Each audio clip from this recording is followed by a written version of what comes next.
بسم اللہ الرحمن الرحیم۔ السلام علیکم ورحمۃ اللہ وبرکاتہ۔ سورۃ البقرہ آیت نمبر 66 سے آیت نمبر 74 تک کریں گے انشاءاللہ تعالی۔ آیت سٹارٹ کرتے ہیں۔ سورۃ البقرہ آیت نمبر 66 کا لفظی ترجمہ اور تفسیر، مختصر تفسیر کے ساتھ۔ تو آپ سب سے چھوٹی سی ریکویسٹ ہے کہ آپ نے ہمارے چینل پیغام قرآن اسلام کو لائک، شیئر اور سبسکرائب ضرور کرنا ہے تاکہ آپ کو ہر آنے والی نئی ویڈیو کا نوٹیفیکیشن ملتا رہے۔ تو آیت سٹارٹ کرتے ہیں۔ لفظی ترجمہ۔ فا کا مطلب ہے تو، جعل بنا دیا، اس میں نا کا مطلب ہے ہم نے، ہا ان کو، فجعلناہا تو بنا دیا ہم نے ان کو، نکالن عبرت، لما ان کے لیے جو، بین یدیہا اس کے سامنے تھے اس دور کے، وما اور جو، خلفہا اس کے پیچھے تھے بعد میں آنے والے تھے، وموعظۃً اور نصیحت ہیں، للمتقین اللہ تعالیٰ سے ڈرنے والوں کے لیے۔ تو ہم نے اس کو اس دور کے لوگوں اور بعد میں آنے والوں کے لیے عبرت بنا دیا، یعنی کہ اللہ تعالیٰ سے ڈرنے والوں کے لیے نصیحت بنا دیا ہے۔ یعنی کہ جن لوگوں نے سبت کے قانون کی خلاف ورزی کی تھی، اللہ تعالیٰ نے انہیں بندر بنا دیا۔ اس واقعے کو کن لوگوں کے لیے عبرت اور نصیحت بنایا گیا ہے؟ فَجَعَلْنَاهَا لِلْمُتَّقِينَ، یعنی کہ یہاں پہ ہے کہ اللہ تعالیٰ نے سبت کے الہی قانون کی خلاف ورزی کرنے والوں کو بندر بنائے جانے کے واقعے کو سب کے لیے عبرت بنایا تاکہ وہ گناہوں سے باز آ جائیں، مگر نصیحت صرف اور صرف متقیوں کے لیے ہے، کیونکہ وہی نصیحت سے فائدہ اٹھاتے ہیں۔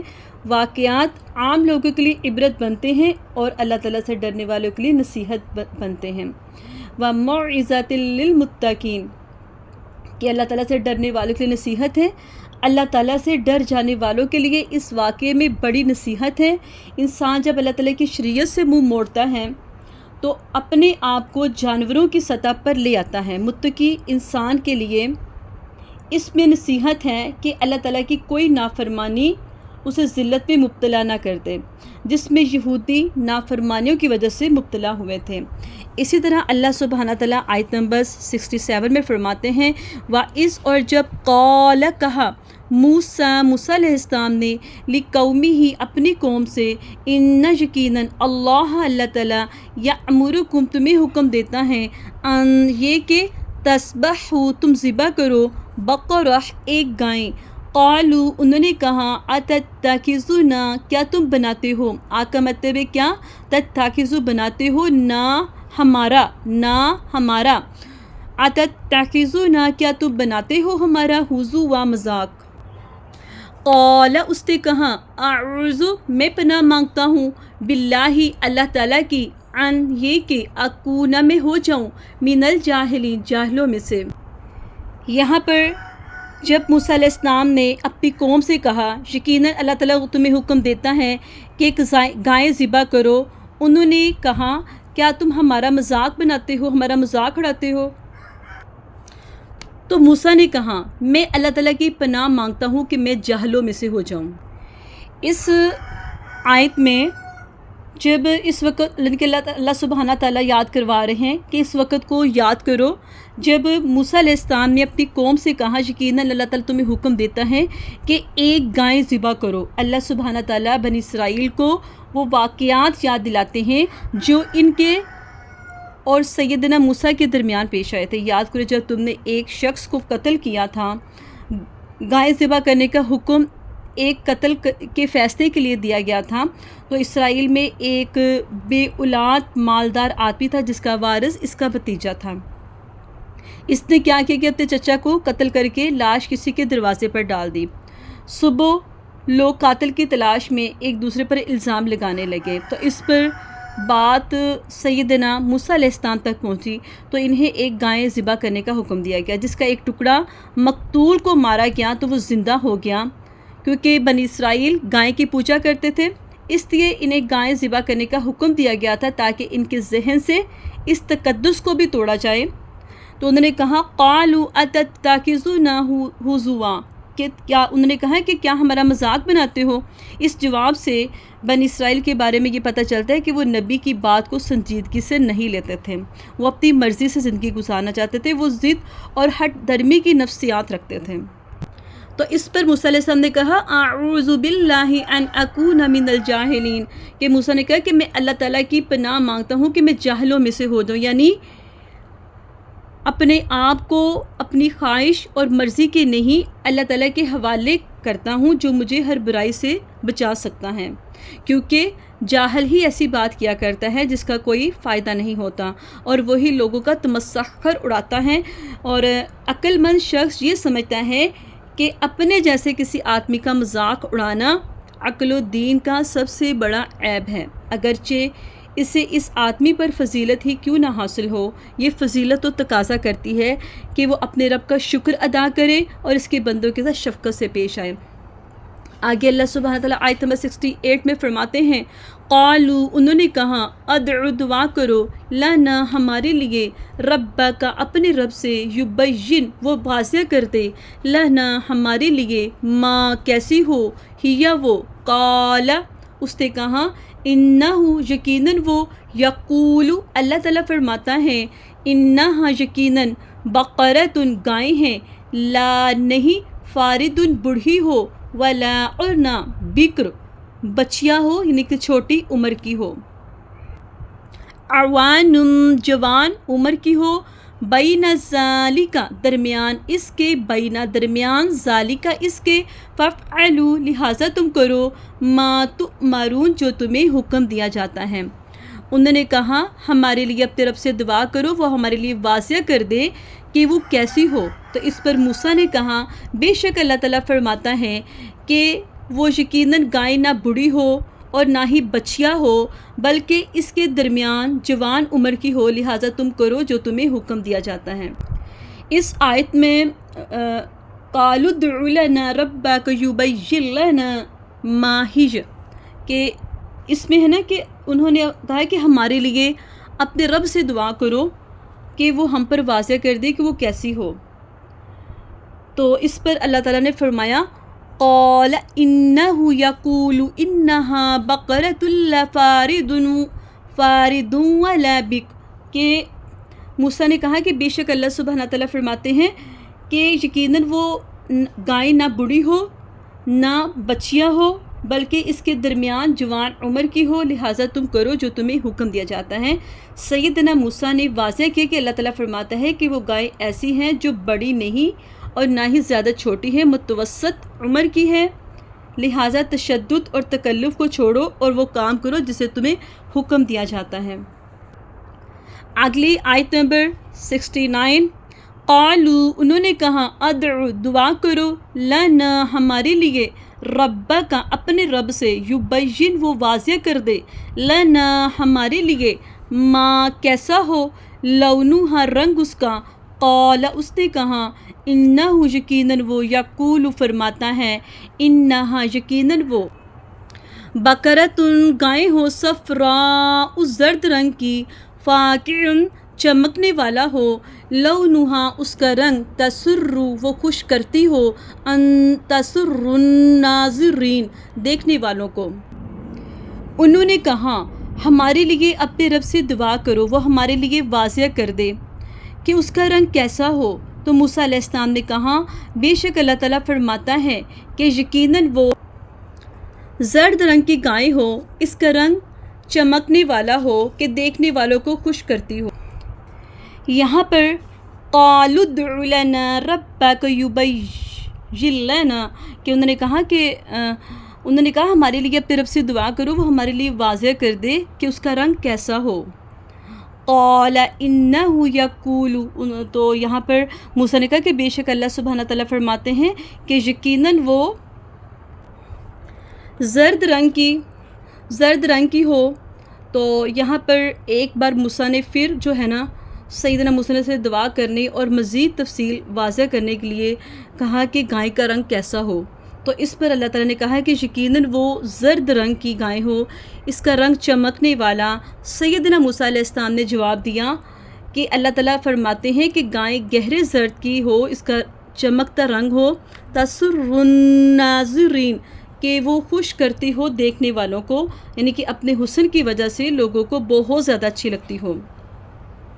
تو آگے اللہ سبحانہ تعالیٰ فرماتے ہیں قالو انہوں نے کہا ادعو دعا کرو لنا ہمارے لیے ربا کا اپنے رب سے یبین وہ واضح کر دے لنا ہمارے لیے ما کیسی ہو ہیا وہ ان بے شک البقرہ گائے میں تشابہ مشتبہ ہو گیا علینا ہم پر و انا اور یقیناً ان اگر شاء چاہا اللہ تعالیٰ نے لا مفتدون ہم ضرور مقصد تک پہنچنے والے ہوں گے۔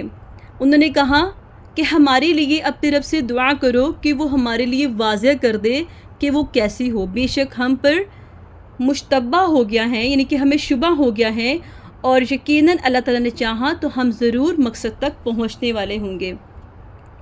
تو یہاں پر انہوں نے کہا کہ ہمارے لیے اپنے رب سے دعا کرو، انہوں نے کہا کہ ہمارے لیے اپنے رب سے دعا کرو وہ ہمارے لیے واضح کر دے کہ وہ کیسی ہو، ہم پر مشتبہ ہو گیا ہے۔ بنی اسرائیل کو شبہ نہیں تھا بلکہ بالکل واضح طور پر پتہ تھا کہ گائے کو ذبح کرنا ہے، لیکن چاہتے تھے کوئی سوال ہمیں گائے کو ذبح کرنے سے بچا ہی دے۔ تو اس پر ان شاء اللہ لمہتدون، انہوں نے کہا کہ اگر اللہ تعالیٰ نے چاہا تو ہم ضرور مقصد تک پہنچنے والے ہوں گے، یعنی گائے کو ذبح کرنے کی ہدایت پا لیں گے۔ یعنی کہ یہاں پہ پتہ چلتا ہے کہ کیا بہت زیادہ سوال کرنے سے انسان ہدایت پا سکتا ہے؟ بہت زیادہ سوال کرنے سے انسان ہدایت نہیں پا سکتا۔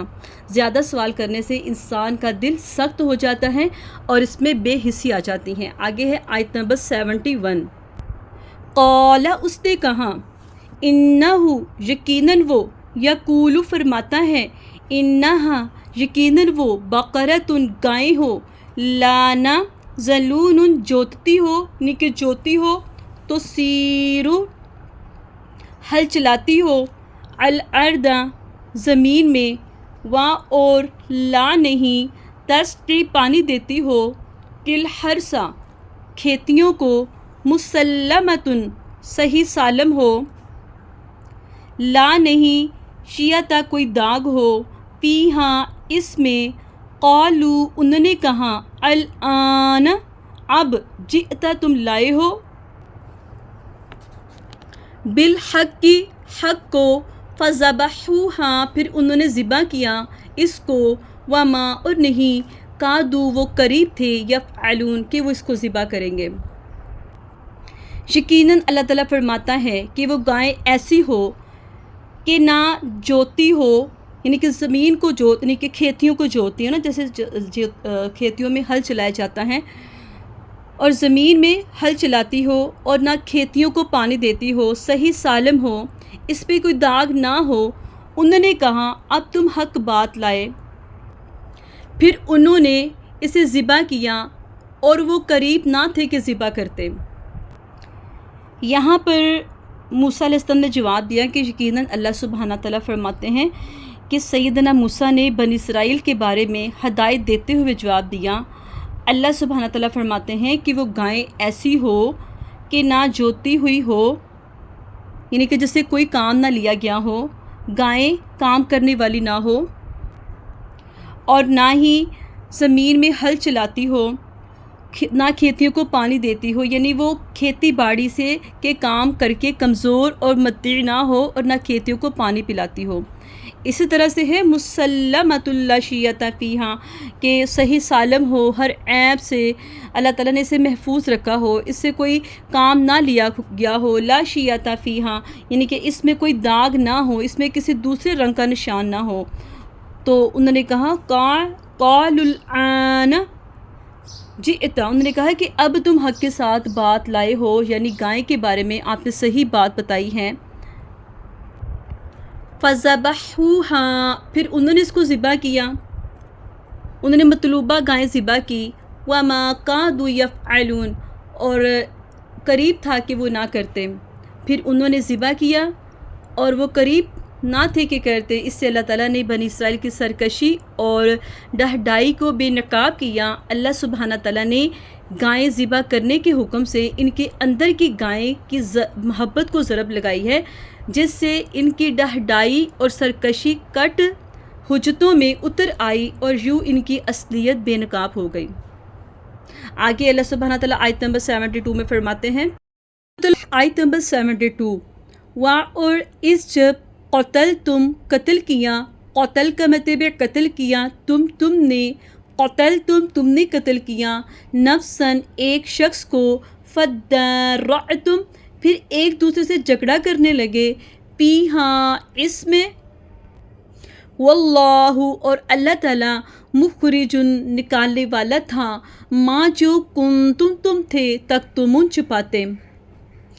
اور اس وقت کو یاد کرو جب تم نے ایک شخص کو قتل کیا پھر ایک دوسرے سے اس میں جھگڑا کرنے لگے، تو اللہ سبحانہ تعالیٰ اس کو نکالنے والا تھا جو تم چھپاتے تھے۔ یہاں پہ اللہ سبحانہ تعالیٰ فرماتے ہیں وَإِذْ قَتَلْتُمْ نَفْسًا فَادَّارَعْتُمْ فِيهَا، کہ اس وقت کو یاد کرو جب تم نے ایک شخص کو قتل کر دیا پھر ایک دوسرے سے جھگڑا کرنے لگے۔ یہ واقعہ بنی اسرائیل میں پیش آیا تھا۔ قاتل یا مقتول کون تھے؟ قرآن مجید اس معاملے میں خاموش ہے۔ واقعات عبرت اور نصیحت کے لیے ہوتے ہیں اور ہمارا کام ہوتا ہے عبرت پکڑنا۔ بخاری فرماتے ہیں فَادَّارَعْتُمْ فِيهَا، تو پھر تم اس بارے میں جھگڑا کرنے لگے، یعنی کہ تم اس بارے میں تم نے اختلاف کیا۔ تو اللہ سبحانہ تعالیٰ نے قتل کی حقیقت کھولنے کے لیے حکم دیا کہ گائے کا ایک حصہ مقتول کو مارا جائے۔ جب ایسا کیا گیا تو کیا ہوا کہ مردہ زندہ ہوا اور اس نے اصل جو قاتل تھا اس کے بارے میں بتایا اور پھر سے مر گیا۔ تو اللہ سبحانہ تعالیٰ نے حقیقت کھول دی جسے وہ چھپانے کی کوشش کر رہے تھے۔ اس طرح اللہ تعالیٰ نے انہیں باخبر کر دیا کہ قاتل کون ہے۔ مقتول کو دوبارہ زندہ کرنے کے واقعے سے اللہ تعالیٰ نے یہ حقیقت کھول دی کہ اللہ تعالیٰ مردوں کو زندہ کرے گا۔ واللہ مخرج ما کنتم، یعنی کہ جو تم کنتم تکتمون، اور اللہ سبحانہ تعالیٰ اس کو نکالنے والا تھا جو تم چھپاتے تھے۔ تو اللہ تعالیٰ نے یہ واضح کیا ہے کہ جس سے تم نے رات میں قتل کیا گیا شخص تم نے چھپایا تھا تو اسے کھول دیا گیا۔ ایسے ہی نیکی ہو یا بدی ہو چھپ کر کرو تب بھی اللہ تعالیٰ کے علم میں ہے، یا ظاہر میں کرو تب بھی اللہ تعالیٰ کے علم میں ہے، کہ اللہ تعالیٰ نے اسے واضح کر دیا، یعنی کہ اللہ سبحانہ تعالیٰ نے انسان کے چھپے ہوئے کو ظاہر کرنے سے یہ سبق دیا ہے کہ برائی کھل جائے تو بدنامی اور رسوائی ہوتی ہیں، لہٰذا برائی کرتے ہوئے اللہ تعالیٰ کے علم کو ضرور ذہن میں رکھو۔ تم چھپ پر کوئی گناہ برائی کرو گے تب بھی اللہ تعالیٰ سے چھپی ہوئی نہیں ہے۔ یہ زندگی کا اصول اور عقیدہ ہے کہ یہی عقیدہ انسان کے دل میں اللہ تعالیٰ کا خوف پیدا کرتا ہے اور اسی لیے اللہ سبحانہ تعالیٰ کے سامنے جھکا دیتا ہے۔ ہر جگہ ہر وقت اچھے کام کرو تاکہ اگر وہ ظاہر ہو جائیں تو شرمندگی نہ ہو، ٹھیک ہے۔ آگے اللہ سبحانہ تعالیٰ آیت نمبر 73 میں فرماتے ہیں فَقُلْنَا، چنانچہ اس نے کہا اَضْرِبُوهُ، مارو اس مردے کو، بِبَعْضِهَا، اس گائے کا ٹکڑا، كَذَلِكَ، اس طرح، یحیی، زندہ کرتا ہے، اللہ تعالیٰ، الموتى، مردوں کو، وَیُرِیکُم، اور تمہیں دکھاتا ہے، آیاتہ، نشانیاں اپنی، لَعَلَّکُم، تاکہ تم، تعقلون، تم سمجھو۔ چنانچہ ہم نے حکم دیا کہ لاش کو اس گائے کا ٹکڑا مارو، اس طرح اللہ تعالیٰ مردوں کو زندہ کرے گا اور تمہیں اپنی نشانیاں دکھاتا ہے تاکہ تم سمجھو۔ اس آیت میں فَقُلْنَا اضْرِبُوهُ بِبَعْضِهَا، کہ چنانچہ ہم نے حکم دیا کہ اس لاش کو، اس گائے کا ٹکڑا مارو۔ اللہ تعالیٰ نے قتل کے معاملے کو واضح کرنے کے لیے حکم دیا تھا کہ گائیں ذبح کرو اور اس کا جو عضو ہے نا ایک، وہ مقتول کو لگاؤ۔ یہ عضو جسم کے کس حصے کا تھا، اس کے بتانے میں دینی اور دنیاوی فائدہ ہوتا تو اللہ تعالیٰ ضرور بتا دیتے ہیں۔ جس طرح گائے کا بلا آخر مطالبہ کیا گیا، وہ بنی اسرائیل کے ایک لڑکے کے پاس مل گئی۔ بنی اسرائیل نے اسے سونے کے ساتھ تول کر خریدا تھا، پھر اس کے جسم کے ٹکڑے کو مقتول کے ساتھ لگایا تو وہ فوراً زندہ ہو گیا۔ تو اس طرح اس کے زخموں سے خون جاری تھا۔ اس سے پوچھا گیا کس نے قتل کیا، اس نے قاتل کا نام بتایا اور پھر سے مر گیا۔ تو اسی طرح اللہ تعالیٰ فرماتے ہیں کذالک یحیی اللہ الموتى، یعنی کہ اسی طرح اللہ سبحانہ تعالیٰ مردوں کو زندہ کرتا ہے۔ اسرائیلیوں نے اپنی آنکھوں سے مردے کو زندہ ہوتے دیکھ لیا۔ اللہ تعالیٰ نے اپنی عظیم قدرت کا مشاہدہ کروا کر زندگی بعد الموت کا نمونہ بھی دکھا دیا اور باہمی جھگڑا بھی چکا دیا، یعنی کہ اللہ تعالیٰ نے مردہ گائے کے ٹکڑے سے مقتول کو زندہ کروایا۔ یہ اس بات کی دلیل ہے کہ اللہ تعالیٰ مردوں کو زندہ کرے گا۔ وَيُرِيكُمْ اور دکھاتا ہے تمہیں آیاتہ لعلکم تعقلون، کہ تمہیں وہ اپنی نشانیاں دکھاتا ہے نا۔ اس واقعے میں اللہ تعالیٰ کی قدرت کی نشانیاں موجود ہیں، مثلاً جس طرح گائے کی عظمت کہ تم قائل ہو وہ کچھ بھی نہیں کر سکتی، لیکن اللہ تعالیٰ جب چاہیں مردہ گائے کے ٹکڑے سے مردہ کو زندگی بخش دے، یعنی کہ بخش دے۔ اسی طرح قیامت اور موت کے معاملات انسان کے لیے راز رہے ہیں۔ اللہ تعالیٰ اپنی نشانیاں دکھاتا ہے کہ تم راز کو نہیں پا سکتے، لہٰذا بغیر راز کو جانے یقین کر لو کہ موت اور قیامت اللہ تعالیٰ کے قبضہ قدرت میں ہیں۔ لعلکم تعقلون تاکہ تم سمجھو، تاکہ تم عقل سے کام لو، ان کاموں سے رک جاؤ جو تمہارے لیے ضرر رساں ہیں۔ اس سے پتہ چلتا ہے کہ حیات بعد الموت، موت کے بعد کی زندگی ایسا موضوع ہے جس پر غور و فکر کرنے کی اور اس کو سوچتے رہنے کی بہت ضرورت ہے۔ آگے لاسٹ والی آیت 74، ثم پھر قست سخت ہو گئے، قلوبکم دل تمہارے، قلوب دل کم تمہارے، من بعد اس کے بعد، ذالک اس کے، فاہی یا تو وہ، کالحجارۃ پتھروں کی طرح ہو گئے، او یا اشد اس سے بڑھ کر، قسوہ سختی ہے، سخت ہو گئے، وَإِنَّ اور بے شک، من الحجارۃ پتھروں میں سے کچھ ہیں، لما یقیناً یتفجر پھوٹ نکلتی ہیں، منہ اس سے، الانہار نہریں، وَإِنَّ یقیناً، منہا ان میں سے، لما یقیناً، یشقق پھٹ جاتا ہے، فیخرج تو نکل آتا ہے، منہ اس میں سے، الماء پانی، وَإِنَّ اور بے شک، منہا ان میں سے، لما یقیناً جو، یحبط گر پڑتا ہے، من خشیتی خوف سے، اللہ ہی اللہ تعالیٰ کے، وما اور نہیں ہے، اللہ اللہ تعالیٰ، بغافلین ہرگز بے خبر، عما اس سے جو تعملون تم عمل کرتے ہو۔ پھر اس کے بعد تمہارے دل سخت ہو گئے تو وہ پتھروں کی طرح یا سختی میں اس سے بڑھ کر ہو گئے، اور بے شک پتھروں میں سے یقیناً کچھ وہ ہیں جن سے نہریں پھوٹ نکلتی ہیں، اور بے شک ان میں یقیناً وہ بھی پھٹ جاتا ہے تو اس میں سے پانی نکل آتا ہے، اور بے شک ان میں سے جو اللہ تعالیٰ کے خوف سے گر پڑتا ہے، اور اللہ تعالیٰ اس سے ہرگز بے خبر نہیں جو تم عمل کرتے ہو۔ ثم قست قلوبکم، ثم قست قلوبکم من بعد ذلک، کہ پھر اس کے بعد تمہارے دل سخت ہو گئے۔ اللہ تعالیٰ نے جیسے بنی اسرائیل کو انعامات سے نوازا، مردوں کو زندہ کرنے جیسی اپنی بڑی بڑی نشانیاں کو مشاہدہ کروایا، تو ان کے دلوں کے جو یہ لوگ تھے، ان کے دل نرم پڑنے چاہیے تھے مگر وہ سخت ہو گئے، گویا یہ پتھروں جیسے ہو گئے۔ دل کی سختی سے مراد دل پر کسی ہدایت یا نشانی کا اثر نہ ہونا، دل کا اچھی بات کے لیے بند ہو جانا، دل کا نہ پگھلنا، حق قبول کرنے کے لیے دل کا بند ہو جانا۔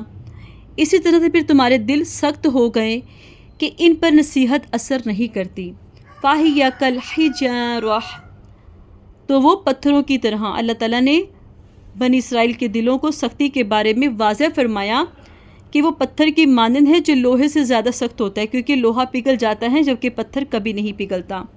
او اشد قسوہ یا سختی اس سے بڑھ کر، یعنی پتھروں سے بھی زیادہ سخت، یعنی دلوں کی سختی پتھروں سے کسی بھی طور پر کم نہیں ہے نا، پتھروں سے بھی زیادہ سخت ہو گئے ہیں۔ وَإِنَّ مِنَ الْحِجَارَةِ لَمَا يَتَفَجَّرُ مِنْهُ الْأَنْهَارُ یعنی کہ اور بے شک پتھروں سے میں یقیناً کچھ وہ ہیں جن سے نہریں پھوٹ نکلتی ہیں، بے شک ان میں سے یقیناً وہ بھی ہیں جو پھٹ جاتے ہیں، جو پھٹ جاتے ہیں تو ان میں سے پانی نکل آتا ہے۔ اور بے شک ان میں سے کچھ جو اللہ تعالیٰ یقیناً اللہ تعالیٰ کے خوف سے گر پڑتا ہے، یعنی طویل مدت گزرنے کے بعد بنی اسرائیل کے دل اس قدر سخت ہو گئے کہ آیات و معجزات کا مشاہدہ کرنے کے باوجود انہوں نے نصیحت و معزت کو قبول نہ کیا۔ یہ دل کی سختی ان پتھروں کی طرح ہیں جن کا کوئی علاج نہیں، بلکہ یہ تو پتھروں سے بھی زیادہ سخت ہیں، کیونکہ پتھروں سے تو چشمے اور نہریں بہہ پڑتی ہیں، یعنی پتھروں سے پانی نکل آتا ہے گویا وہ جاری نہ بھی ہو۔ بعض پتھر اللہ تعالیٰ کے ڈر اور خوف کی وجہ سے پہاڑوں کی چوٹیوں سے گر کر نیچے آ جاتے ہیں۔ اللہ سبحانہ تعالیٰ یہاں پہ سورۃ الحشر آیت نمبر 21 میں ارشاد فرماتے ہیں لَوْ أَنزَلْنَا هَذَا الْقُرْآنَ عَلَى جَبَلٍ لَرَأَيْتَهُ، کہ اگر ہم اس قرآن کو کسی پہاڑ پر نازل کر دیتے تو یقیناً آپ اسے اللہ تعالیٰ کے خوف سے پست ہونے والا، ٹکڑے ٹکڑے ہونے والا دیکھتے، اور یہ مثالیں ہم ان لوگوں کے لیے بیان کرتے ہیں تاکہ وہ غور و فکر کریں۔